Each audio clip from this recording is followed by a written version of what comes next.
Ya, saudara siswa SMP Negeri 2 Sabang mendapat tambahan ilmu tentang cara membuat kompos dari bahan sampah organik. Setelah 2 bulan proses pembuatan, kini siswa SMP Negeri 2 Sabang bisa memanen dari hasil kreativitas mereka.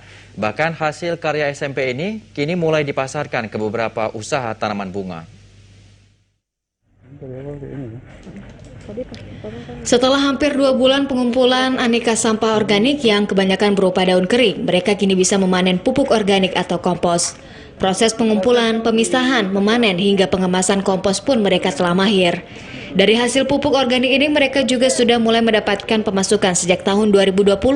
Wakil Kepala Sekolah SMP Negeri 2 Kota Sabang, Eni Fairawati mengatakan, pembuatan kompos merupakan rutinitas yang dilakukan para siswa sejak tahun 2013 hingga saat ini. Sementara pemesanan dan pemasaran baru dilakukan tahun lalu. Hasil olahan siswa ini ditawarkan ke sejumlah tempat, diantaranya pedagang bunga di Sabang, dan dihargai dengan harga Rp10.000 per kemasan dengan isi 3 kg.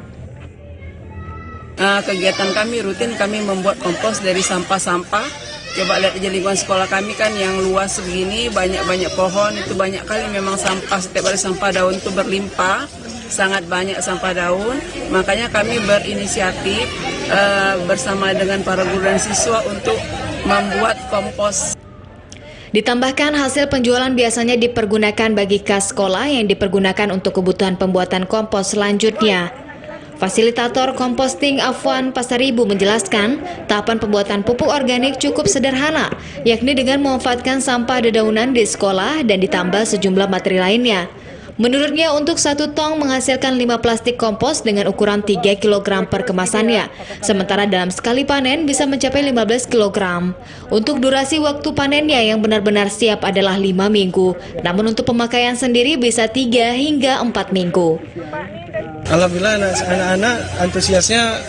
Ini kita sekitar ada kader yang dikaderkan 40 orang, tetapi kalau kita lihat hasilnya ada sekitar 34-nya. Kita pelajaran tambahan tentang kewirausahaan. Jadi bagaimana mulai dari proses pembuatan kompos, kemudian cara mempacking dan menjual, dan kita ajarkan juga tata cara balik modal. Menurut Afwan, selain proses pembuatan, dirinya juga memberikan pemahaman tentang kewirausahaan bagi para siswa. Proses pembuatan kompos di SMP Negeri 2 Sabang ini juga merupakan salah satu upaya mendukung program sekolah hijau, agar siswa termotivasi untuk mencintai lingkungan, di samping menjadi bekal berguna apabila satu saat terjun ke masyarakat. Dari Sabang, Mahfud, TVRI melaporkan.